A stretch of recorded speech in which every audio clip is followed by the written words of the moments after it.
Praise the Lord. Our daily bread. 2 Samuel chapter 15 verse 21. As Lord lives, and as my Lord the King lives, surely in what place my Lord the King is, whether for death or for life, your servant will be there also. O Almighty God, thank you for giving this wonderful verse. May your presence showers on us.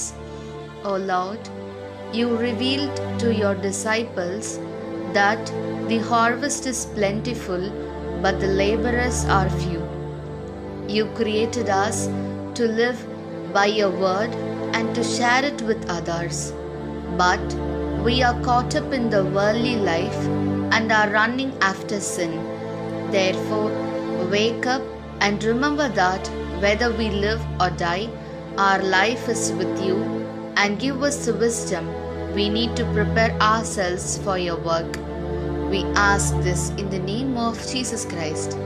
Amen.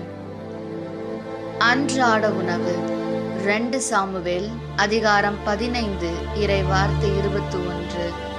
வாழும் ஆண்டவர் மேல் ஆணை, என் தலைவராம் அரசர் மேல் ஆணை, வாழ்வாகட்டும் சாவாகட்டும், என் தலைவராம் அரசர் எங்கிருப்பாரோ அங்கே அடியானும் இருப்பான். அன்பின் தகப்பனே, இன்றைய நாளிலே இந்த இறை மன்னாவை கொடுத்ததற்காக நன்றி ஆண்டவரே. இறைவா, அறுவடை மிகுதி வேலையாள்களோ குறைவு என்று சீடர்களுக்கு வெளிப்படுத்தினீர்.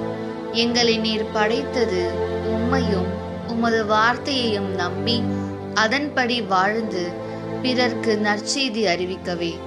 ஆனால் நாங்களோ உலக வாழ்வில் சிக்குண்டு பாவத்திற்காக ஓடிக்கொண்டிருக்கின்றோம். எனவே விழித்தெழுந்து வாழ்வாகட்டும் சாவாகட்டும், எங்கள் வாழ்வு உம்மோடுதான் என்பதை நினைவில் கொண்டு உமது பணிக்காக எங்களை ஆயத்தப்படுத்திக் கொள்ள தேவையான ஞானத்தை தந்தரலாம். ஆமீன். அன்னனுள்ள போஜனம் 2 சாமுவேல் 15 அத்தியாயம் 21 வாக்கியம்.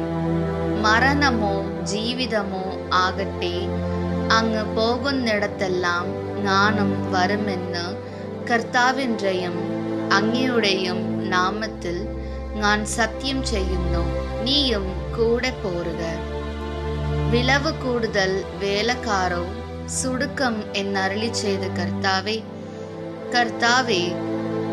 അങ്ങേ അറിഞ്ഞ് സ്നേഹിച്ച് അങ്ങേ പക്കൽ എത്തിച്ചേരാനാണ് അങ്ങ് ഞങ്ങളെ സൃഷ്ടിച്ച്.